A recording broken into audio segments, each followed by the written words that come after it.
find ourselves in Nonna's garden, and as we can see, we've got some ornaments on the wall that other people would probably throw out, but Nonna keeps it and mounts it. The textbook wine bladder to deter birds.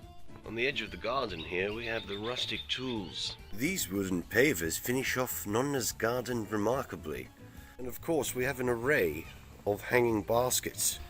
Oh, testing 1, 2, testing.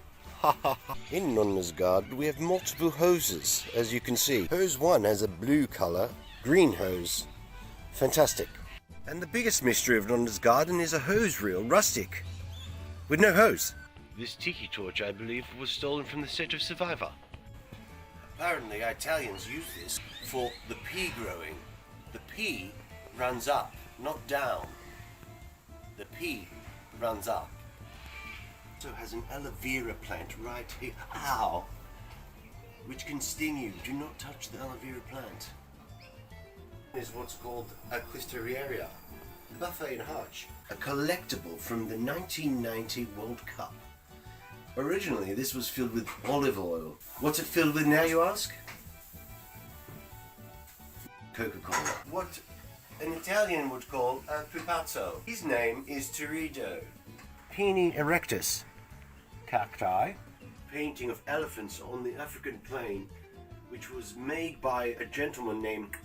So much detail in this painting. Elephants' testicles are depicted, starting from knives to wooden spoons. Now the wooden spoons were used both for cooking and for combat. That there is a biscuit tin, and behind the biscuit tin is a vintage panettone, and I'm sure that's been regifted for the last 600 years. Biscuits. Wow.